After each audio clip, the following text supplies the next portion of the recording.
Fake HOA cops harassed my son, but my dad slammed them into the pavement without warning. Before we dive into the story, let us know where you're watching from. I first noticed something weird when a couple of guys in matching black polo shirts started walking the neighborhood, clipboards in hand. Their shirts had HOA security printed in bold white letters, and they wore matching tactical-looking pants, like the kind mall cops wear when they're trying too hard. Nobody recognized them, and they definitely weren't from any security company we'd hired. Our neighborhood did have an HOA, but it was more of a suggestion than a rule, just a handful of overworked volunteers and a Facebook group full of petty arguments about lawn height and trash cans. These guys? They weren't on the board. They weren't even from the neighborhood. At first, it was minor stuff. They started slipping notes into mailboxes, warning notices for things like lawn violations and trash bin misconduct. One neighbor got a fine for letting her kid draw on the sidewalk with chalk. Another got flagged for a faded mailbox. The weird part was these warnings looked official. Printed on letterhead. Signed with names nobody had ever heard before. But it escalated fast. One day, my 15-year-old son, Jordan, was walking home from his friend Tyler's house a few blocks over. It was just after 4 p.m. He had his backpack on, headphones in, hoodie pulled over his head, standard teenage camouflage. He didn't even notice the two men until one of them stepped right into his path. They blocked his way on the sidewalk. One of them started barking questions, wanted to know where he lived, what he was doing out, why he was wandering around unsupervised. Jordan pulled out one earbud and told them he was just heading home. That's when they started accusing him of vandalism, said he matched the description of a kid seen tagging a street sign the night before. Jordan was confused, said he hadn't done anything. That just made them angrier. One of them stepped closer, shoved him back by the shoulder, and told him to stay put while we sort this out. He said they were authorized HOA enforcement and threatened to call it in. Jordan panicked. He pulled out his phone and called me. I picked up, but before he could even get a full sentence out, I could hear the edge in his voice, shaky, rushed. I heard, "They won't let me go, they shoved me." That was all my dad needed to hear. My father, a retired Marine, 68, built like a fire hydrant and still doing pull-ups every morning, had been sitting on the couch across from me, half watching some old Western on TV. He didn't say a word. Just stood up, walked to the closet, and grabbed his boots. He laced them up faster than I've ever seen. No questions. No hesitation. Just motion. By the time I scrambled to grab my keys and follow him out the door, he was already halfway down the street. Jordan was just around the corner, near the small park where the path curves behind the tennis courts. When we got there, I saw two grown men towering over my son. One was pointing a finger in his face, the other had a phone in hand like he was recording or maybe pretending to call someone. My dad didn't say a word. He walked right up to them, eyes locked like a heat-seeking missile. The taller guy noticed him first and stepped back, maybe out of instinct. The second one turned just as my dad closed the distance. And then it happened. In one clean motion, my dad grabbed the guy by the front of his shirt and spun him around, face first, into the ground. No yelling. No dramatic speech. Just a silent, surgical takedown. The second guy backed up fast, hands raised, stammering something about, "We're just doing our job." That's when my dad finally spoke. He looked down at the guy he'd just dropped and said, "You don't touch kids. Ever." His voice wasn't loud, but it carried enough weight to freeze everyone in place. Jordan rushed over to me, breathing hard, eyes wide. I checked him for bruises, but he just shook his head, overwhelmed. A neighbor had seen the whole thing and was already calling the cops. When the police showed up, things got interesting. Turns out those two guys had no connection to our HOA. They weren't licensed security. They weren't even residents. Their IDs were fake, printed at some copy shop. And this wasn't the first time they'd pulled something like this. Police found similar fines and letters in another neighborhood 2 towns over. They'd been running a little operation, pretending to be HOA enforcers and trying to bully people into compliance, even demanding payment from some homeowners for made-up violations. That all came out later. In the moment, all I saw was my dad, calm as ever, sitting on the curb with Jordan beside him, talking like nothing happened. Like he hadn't just body-slammed a grown man into the sidewalk without even wrinkling his shirt. And somehow in that crazy, chaotic moment it hit me, Jordan wasn't just safe. He was protected. We didn't even have an HOA. That's the part that still gets me. No board meetings, no monthly newsletters, no passive-aggressive letters about weeds or fence colors. Just a quiet neighborhood where people minded their business and occasionally waved at each other over hedges.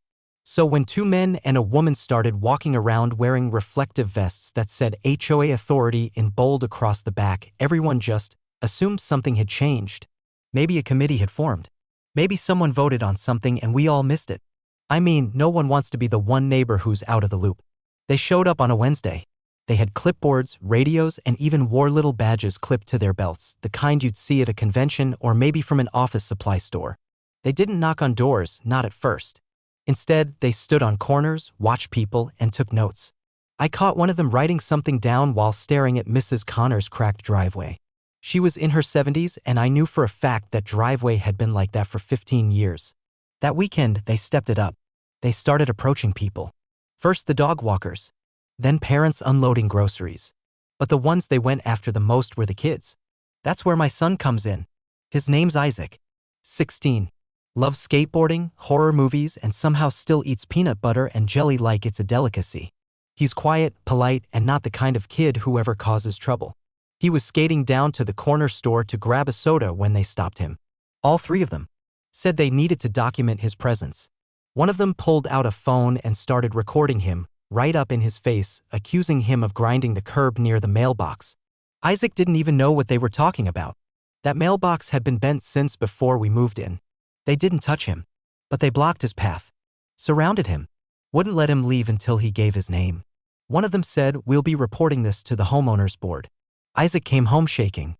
He didn't say much at first, just tossed his board into the corner and sat at the kitchen table with his head in his hands. I had to ask 3 times before he finally told me what happened. And even then, it was like pulling teeth. My dad was visiting for the week.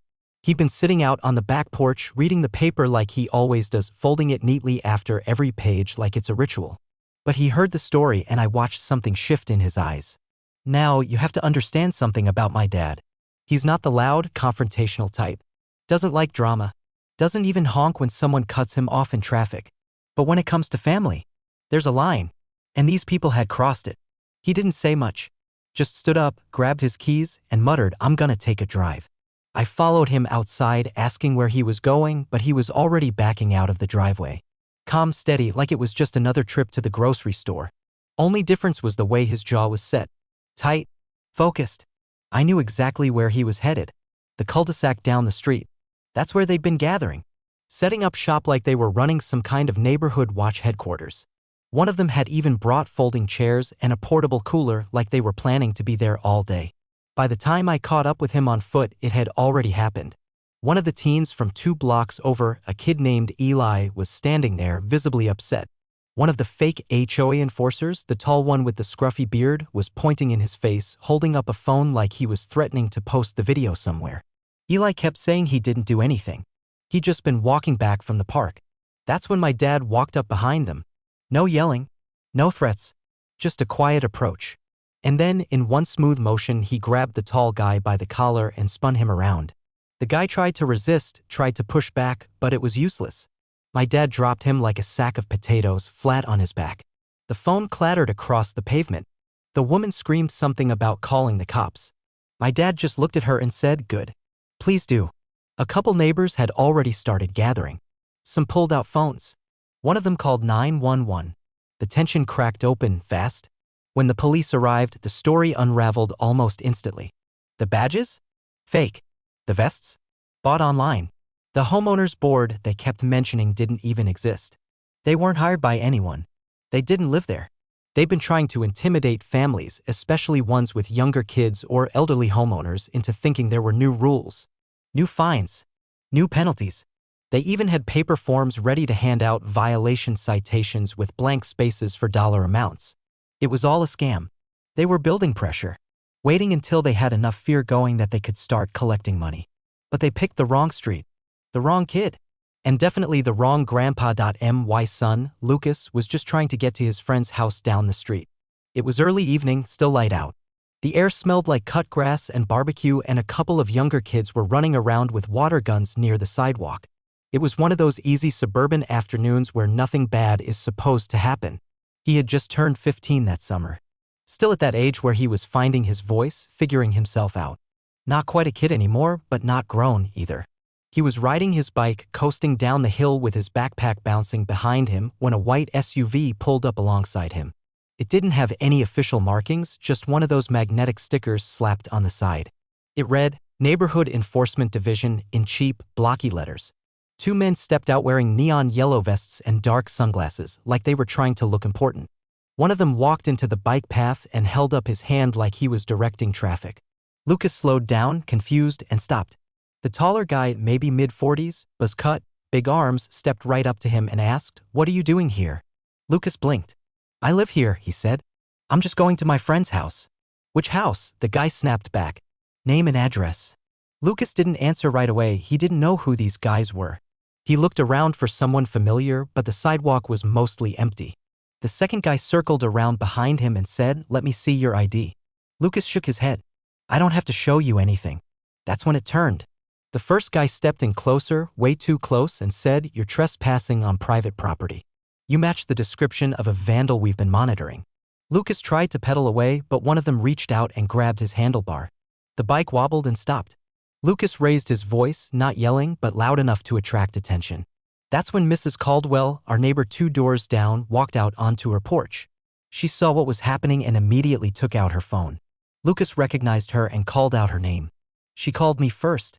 I was in the backyard helping my daughter with her math homework. But my dad, he heard the call. He was upstairs, sitting by the window, the same spot where he drank his coffee every morning.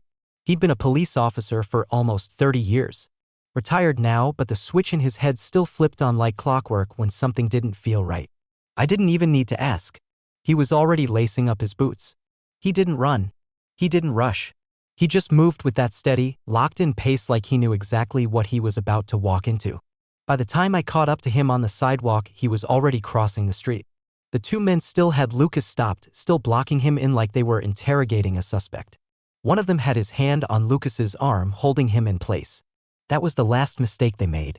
My dad didn't say a word. He moved fast, like something out of muscle memory. 1 second he was walking, the next, the taller man was flat on the pavement with his arm twisted behind his back, yelling something muffled into the grass. The second guy took a step back, hands raised, trying to talk his way out of it. My dad just looked at him and said, "Touch that boy again, and you'll be next." It was quiet after that. Almost awkwardly quiet. Lucas stood there, breathing hard, still gripping the handlebar like it was the only thing holding him upright. Mrs. Caldwell was still filming from her porch and another neighbor had come outside by then. We found out later those guys weren't from any neighborhood enforcement division. That's not even a real thing. They weren't hired by anyone. No security company. No city contract. Nothing. They were a couple of scammers trying to act official, the kind that prey on places where people don't ask too many questions. They'd been driving around, stopping kids, saying they were patrolling for community safety violations. It was all fake. Police came. Reports were filed. And I watched my dad give his statement like it was just another Tuesday. But what stuck with me wasn't the takedown. It was what he said later that night, sitting at the dinner table with Lucas, passing him the mashed potatoes like nothing had happened. "Someone messes with family," he said. "You don't wait. You don't argue. You act." Lucas didn't say anything. He just nodded, the kind of slow, quiet nod that means something changes inside you. It started off like a joke. One morning, I saw a couple of guys standing near the intersection by the mailboxes, matching khaki pants, neon orange vests, radios clipped to their shoulders like they were guarding a celebrity. They had little laminated cards hanging from their necks, and on the backs of their vests was printed Community Standards Unit. Nobody asked them to be there. There was no email, no notice, no HOA meeting I'd missed. They just showed up, and before anyone could question it, they started acting like they ran the place. At first, it was little things. They flagged a neighbor's kid for leaving a scooter on the sidewalk, another for sidewalk chalk point. One day, I saw them giving some poor 7-year-old a warning for climbing decorative rocks. They weren't shouting or grabbing anyone. But their tone? Way too serious for what they were pretending to do. Like every sidewalk scuff was a felony in progress. People mostly rolled their eyes. We thought it'd blow over. A couple of guys with clipboards and power complexes, nothing new. But then they started hanging around longer. Watching. Walking slowly past homes. Scribbling things down. And then came the day they stopped my son. Ty. 14 years old. Smart, kind-hearted, allergic to confrontation. He'd just gotten off the school bus, still wearing his backpack, earbuds in, jacket halfway zipped. He turned the corner onto our street, less than 50 yards from our front porch. That's when they stepped out. 2 of them. One in front, one behind. They boxed him in on the sidewalk like they were making an arrest. Ty pulled out his earbuds, confused, and tried to step past. I couldn't hear what they were saying from where I was, but I saw their posture, stiff, aggressive, like they were daring him to argue. The one in front pointed to Ty's backpack, then reached toward it. Ty flinched and stepped back. That's when my dad stood up. He'd been sitting on the porch, sipping tea, one leg crossed over the other. Calm as ever. But as soon as the guy touched the zipper on Ty's bag, my dad set his cup down on the armrest, not rushed, not angry, and stood. My father doesn't raise his voice. Doesn't need to. He used to coach MMA in his younger days. Ran his own gym for a decade. He's older now, but he still moves with that same deliberate weight, like every step matters. He walked down the porch steps without a word. The fake enforcers didn't even notice him at first. They were too busy arguing with Ty, telling him he was being cited for vandalism, something about a broken garden gnome 2 blocks over. Ty kept saying he didn't do anything, and the second guy circled behind him again, like he was going to check his bag himself. My dad was 10 feet away. Then 5. Then 3. And then it happened. Without raising his voice or breaking stride, he stepped between Ty and the man behind him, turned, and dropped him. Fast. Precise.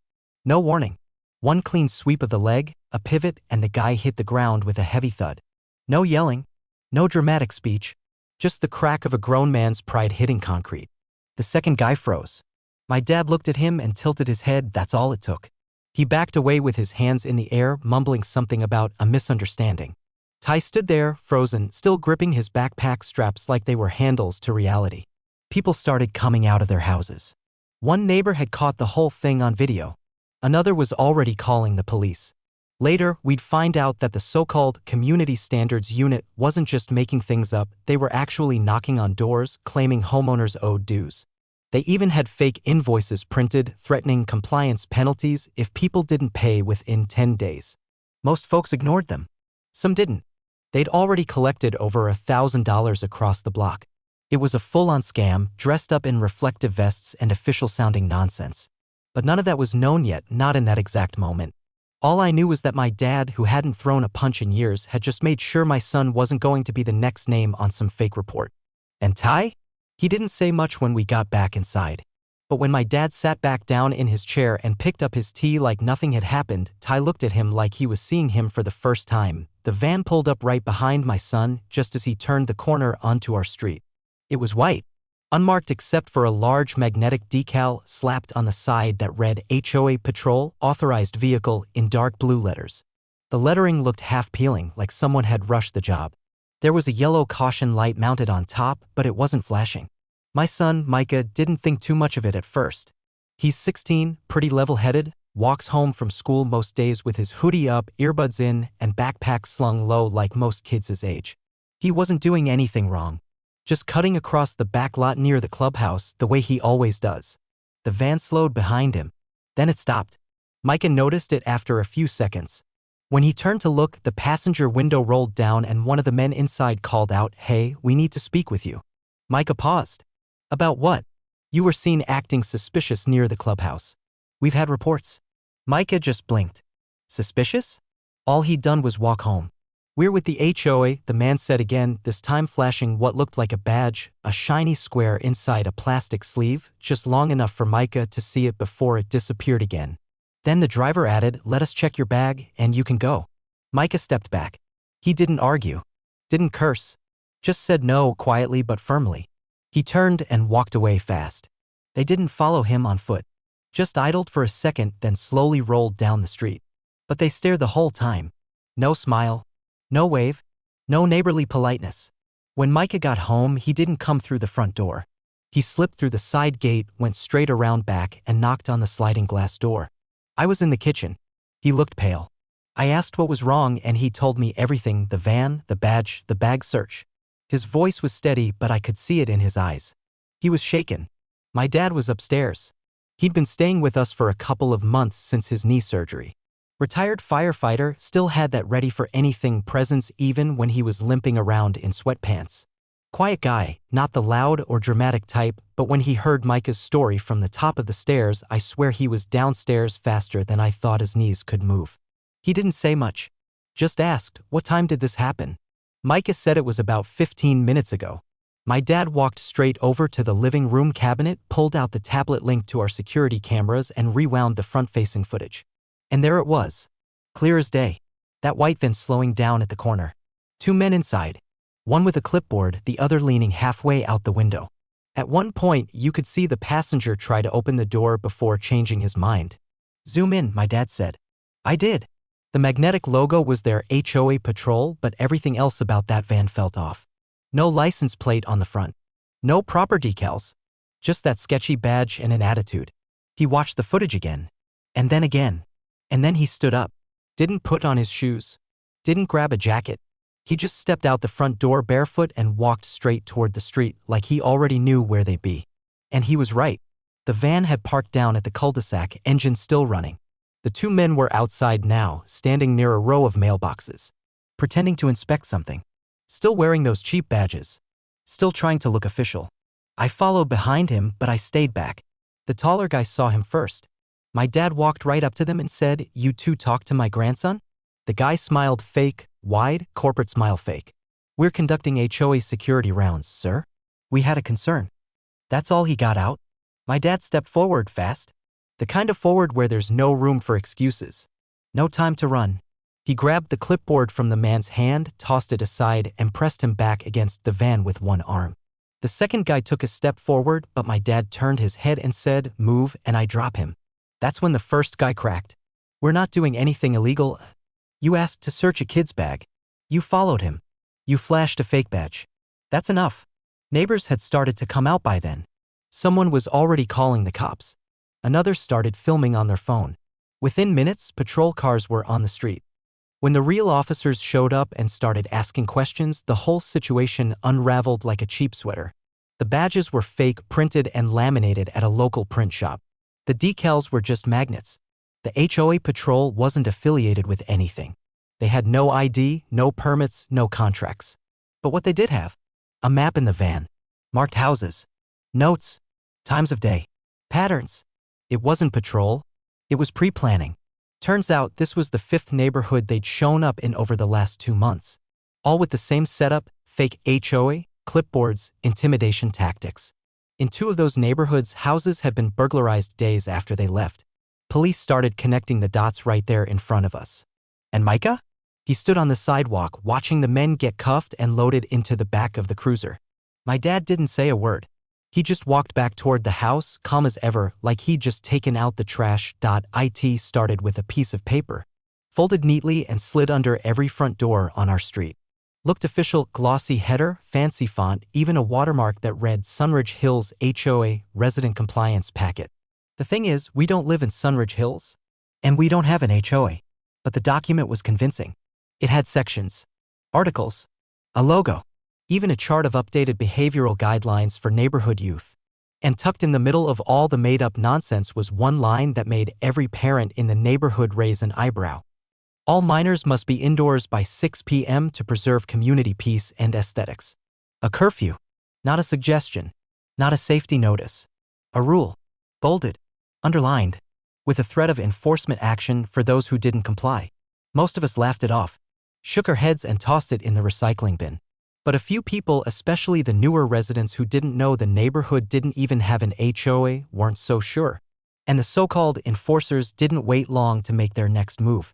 2 days later, my son, Evan, was out walking our dog just like he does every evening after dinner.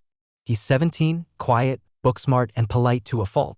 Walks the same path every time, around the block, past the mailboxes, down by the big oak tree at the end of the cul-de-sac. It was 6:45 p.m. Still plenty of daylight. Crickets just starting up. And that's when they stopped him. A silver SUV rolled up beside him near the corner. 2 men in reflective vests stepped out. One of them, bald with mirrored sunglasses, walked directly up to Evan and said, "You're in violation of the new curfew rule." Evan blinked. Thought it was a joke. Then the second guy held up one of those same rule packets. "It's all in here. Page 4. Youth Curfew Ordinance. This is your first warning." Evan asked what authority they had to enforce that. The first guy stepped closer and said, "We are HOA enforcement. Show respect or we'll escalate this." That's when my dad heard it from inside. He was sitting at the kitchen table with a crossword puzzle in front of him, sipping on chamomile tea. He hadn't worn his hearing aids all day, but something about the raised voices outside got through. He stood up, stretched once like he was getting ready for a slow jog, and then he walked out the front door. I followed, but he was already across the lawn before I could say anything. By the time I caught up, Evan was standing stiffly beside the dog, who had gone full alert, ears up, tail straight, hackles twitching. The two men hadn't noticed my dad yet.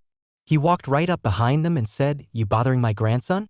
The taller guy, the one holding the packet, turned around, clearly sizing my dad up. "This doesn't concern you, sir," he said. "We're handling a minor violation." My dad tilted his head. "Violation of what?" "A bedtime."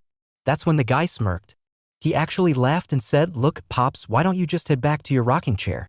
This is above your pay grade." Big mistake. Before he could take a full breath after that sentence, my dad stepped forward, snatched the fake badge right off the guy's vest, and with zero hesitation, dropped him. One clean motion.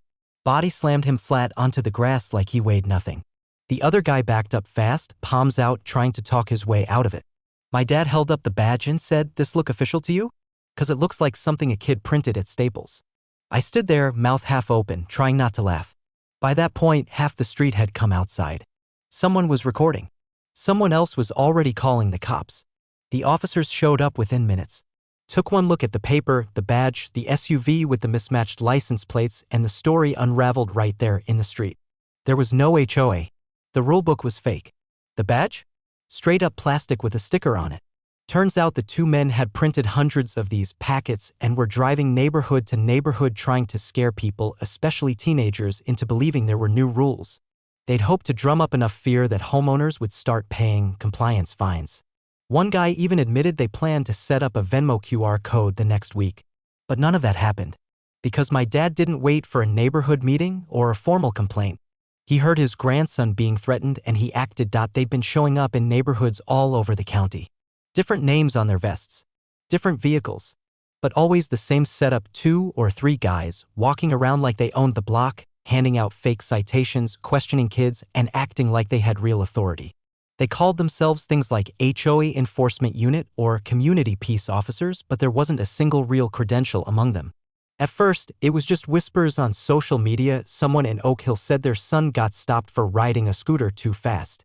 Someone else in Lakewood said a girl was told she'd be fined for sidewalk chalk art. No one had video. Until they came to our street. That day, my son Jacob was just walking home from school, earbuds in, backpack slung over one shoulder, jacket zipped halfway because spring hadn't quite made up its mind yet. He was 2 houses away from ours when a dark gray SUV pulled up slowly behind him. 2 men got out, both in vests with Neighborhood Compliance Patrol printed across the back. One had a camera. The other was already holding a clipboard like he had a ticket pre-written. Jacob turned around when he heard one of them say, "We've got you on camera from earlier today." He was confused. "What?" "Graffiti on the clubhouse wall," the man said. "Same backpack. Same jacket. You're a match." Jacob blinked. He hadn't even gone near the clubhouse that day, had gone straight from school to a friend's house and back. He told them that. Calmly. But they stepped closer, one circling like they were trying to corner him. They told him they needed to search his bag to confirm he wasn't carrying tagging supplies. That's when my dad heard it. He'd been standing inside the living room, window cracked open, TV muted while he read the morning paper. He heard the voices, looked outside, and saw his grandson boxed in by 2 grown men pretending they had the right to search a child. He didn't say a word to me. Just stood up, pushed the screen door open, and walked out with the kind of deliberate pace that makes everyone nearby stop what they're doing. Jacob saw him first. His face shifted, not relief, not panic, just a stillness like everything had suddenly clicked into place. The men didn't even notice until my dad was standing just a few feet away. The taller one turned around, already annoyed, and said, "Sir, this is official HOA business. Please return to your property." Wrong move. My dad didn't slow down. He stepped up, grabbed the clipboard, and in one fluid motion brought the man down onto the grass like he weighed nothing. Controlled. Precise. No punches, no shouting, just a fast takedown that said enough. The second guy backed off quick, hands in the air, shouting, "We didn't touch him. We didn't touch the kid." My dad looked at him once and said, "You're about to make that your last mistake today." And right then, from across the street, someone was recording. A teenager. One of Jacob's friends.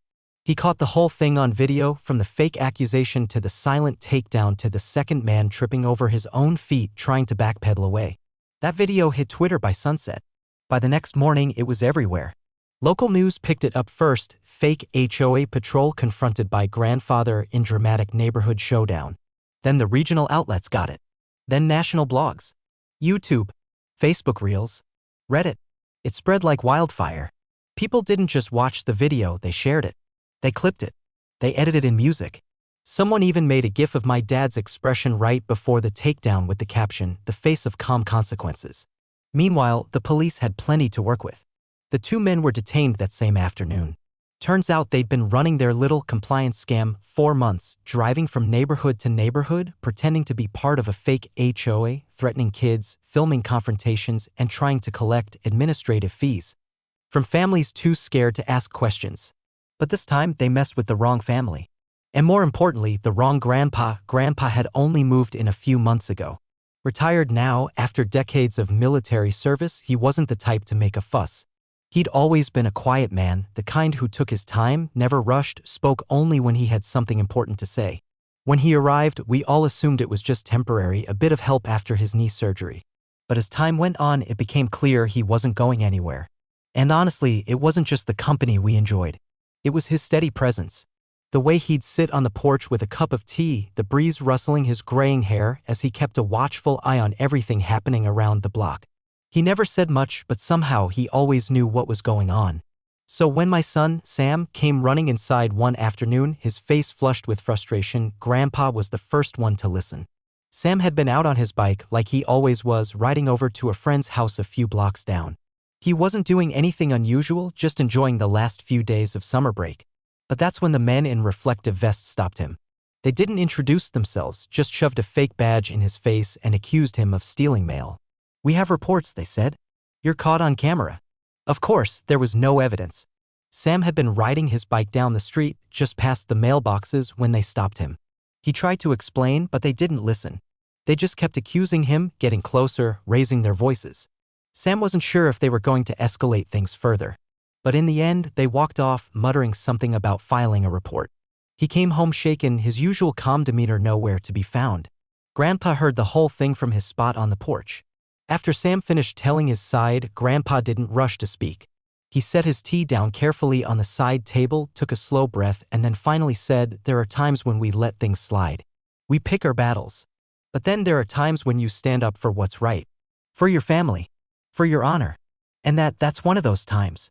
He didn't go into a long speech. Grandpa wasn't big on that. But his words hit home. He talked about how in his years of service, it wasn't the big victories that mattered, but the quiet, personal ones. The moments when you acted because it was the right thing to do, not because you expected praise or recognition. The next day, he didn't waste any time. We were all inside, just settling down for dinner, when he stood up, put his tea down, and quietly walked out the back door. No big announcement. No rallying speech. Just that same, deliberate pace we'd all come to recognize. I didn't think much of it until later that evening when I heard the commotion outside. At first, I figured it was just some neighborhood kids playing, but then I recognized the raised voices. One of them was the same man who had confronted Sam. I stepped out onto the porch, and that's when I saw Grandpa. He was standing face to face with the two men who'd been harassing Sam the day before. No words were exchanged. No insults, no threats. Just action. Before the men could even react, Grandpa moved. In a flash, he grabbed the larger one by the arm, twisted him around, and shoved him onto the grass. The second man froze for a split second, but Grandpa was already on him, pushing him back against the wall, his grip steady, his posture firm. Neither of them had a chance to say anything. Grandpa didn't say a word during the entire confrontation. Not one. When the police arrived a few minutes later, the fake HA officers were still stumbling over their words. They couldn't explain what they were doing in the neighborhood or how they'd been harassing kids. The cops knew something wasn't right, and with Grandpa standing there, calm as ever, the truth came out. Within an hour, the so-called enforcers were in cuffs and their entire operation was exposed. They weren't officials of any HOA, just a couple of crooks trying to intimidate the neighborhood into paying for non-existent fines. Back at the house, Grandpa returned to his spot on the porch. He picked up his cup of tea, sat down, and didn't say anything else. He didn't need to. It started innocently enough, or at least that's what we thought. A few days earlier, Sam came home with a new story. He'd been walking to the park when two men in reflective vests stopped him. They had shiny HOA badges clipped to their jackets and introduced themselves as official patrol officers. They told Sam that he was in violation of a community rule for hanging out too close to the sidewalk, a rule that, as far as anyone knew, didn't even exist. Sam tried to talk his way out of it, but they wouldn't hear him. Instead, they accused him of being a nuisance, said they'd be issuing a fine. When he asked for proof of their authority, they just flashed those badges again and told him to move along or face further consequences. Confused and a little shaken, Sam didn't argue. He just walked home, and that's when it hit him, something wasn't right. He had his phone with him, so on the walk back, he turned the camera on and caught the entire encounter. The next thing I knew, Sam was sitting on the couch showing me the video. I could see the anger in his eyes, but more than that, there was fear. Fear of being caught in a system he didn't understand, facing accusations he couldn't fight.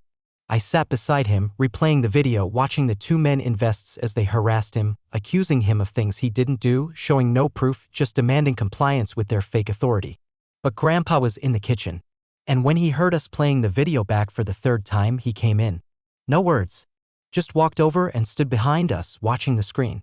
He didn't say anything right away, but I could see his jaw tightening. His military past didn't let him get angry easily, but I knew it when I saw it. He was seething. After the video ended, he turned around without saying a word, grabbed his old leather jacket from the hook by the door, and pulled on his boots. No one stopped him. We knew what was coming. Grandpa wasn't one for talking about things when action could speak louder. We didn't expect what happened next, though. Grandpa set out on foot, no car, no plan, just a sense of purpose. It wasn't long before we saw him across the street, walking slowly, heading straight for the two men who'd been harassing Sam. The men were standing near their SUV, talking to a few neighbors, trying to look casual. But when they saw Grandpa coming, they froze. Grandpa didn't speak. Not even a word of warning. He just walked up to them, pulled out his phone, and showed them the video of their own faces, the same one Sam had taken. They were caught red-handed. The badges. The threats. The lies. It was all there on tape. One of the men tried to play it cool, to laugh it off, but Grandpa wasn't having it. He grabbed the man by the arm, twisting him around and slamming him up against the car. He held the phone up again, showing the footage, and said, "You're not in charge here, and you're not taking advantage of anyone anymore." The second guy, seeing the situation escalating, rushed forward. Big mistake. Grandpa stepped back, pivoted on his heel, and in one smooth motion took the guy down to the ground. Just like that. One move. No shouting, no warning, just control. The men tried to fight back, but Grandpa had the upper hand, his military precision sharp and unforgiving. It didn't take long before they realized they were in way over their heads. By the time the police arrived, Grandpa had the video on full display for them. The men's so-called official badges were as fake as their story. The cops couldn't do much except cuff them and haul them away. The video Sam took had sealed their fate. Within hours, the story hit the local news. Fake HOA officers caught harassing residents, lawsuit filed. The two men were exposed as nothing more than opportunistic frauds, using fake IDs and phony badges to intimidate and harass people in the neighborhood.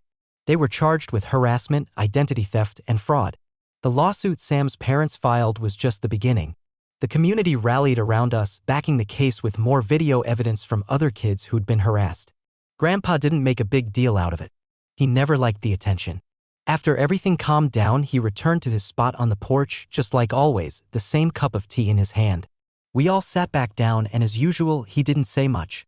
But there was a quiet satisfaction in the air, a peace that comes only when justice is done. It was one of those days when everything felt just a little too hot, the kind of late summer afternoon where the sun beats down relentlessly, and the air holds a heaviness like the world's taking a slow breath before a storm.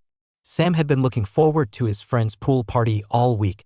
It was a simple plan, a few hours of swimming, a couple of snacks, and then home before dinner. Nothing out of the ordinary. But as he was walking down the street to his friend's house, he was stopped by two men in matching vests, the kind that said Community Compliance Officer in bold letters across the chest. They stood in the middle of the sidewalk, blocking his path, one holding a clipboard and the other with a fake badge clipped to his vest. Sam was taken aback. "Excuse me?" he asked, stopping a few feet away, confused but trying to keep his cool. The man with the clipboard looked him up and down like he was a suspect.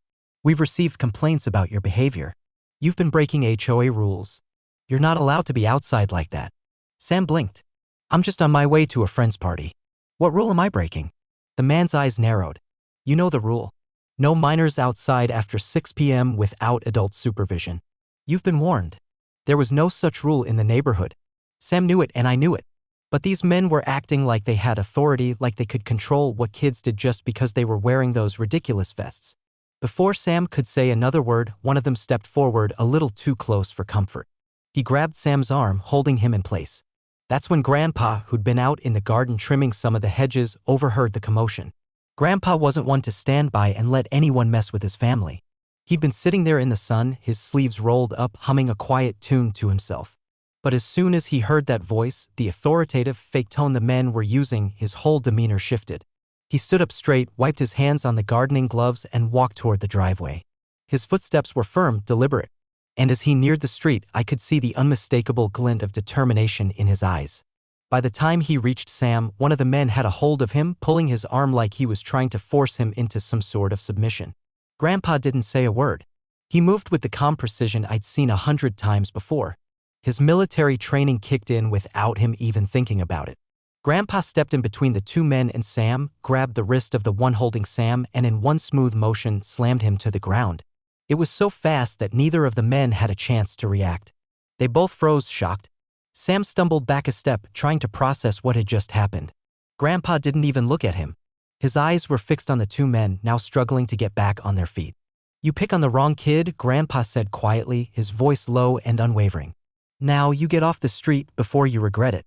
The second man was still trying to compose himself, but he didn't get the chance. Grandpa took another step forward, the weight of his presence enough to make the men hesitate. They were no longer pretending to be authority figures, they were just two men caught in a lie, out of their depth, and both clearly scared. They muttered something about reporting this, but they quickly backed away, knowing there was no winning this fight. They retreated to their SUV and left the neighborhood without another word. Not long after, the police showed up. We'd already called them, of course. Grandpa wasn't the type to do things without the proper consequences. He didn't need to say anything. When the officers saw the two men and recognized the situation, they took charge. Turns out these guys weren't just in our neighborhood. They'd been harassing kids in a few other areas too. The police were grateful Grandpa had intervened when he did. The men were arrested on the spot, their fake badges, fake claims, and their whole scheme finally exposed. Later, as the police wrapped up their statements, one of the officers looked at Grandpa and nodded in appreciation. "You stopped this before it got worse, sir. Thank you for handling it." Grandpa just nodded, barely breaking a sweat. He didn't like the spotlight. He didn't want praise. He simply turned back to the garden, picked up his gardening gloves, and without missing a beat, continued trimming the hedges like nothing had happened.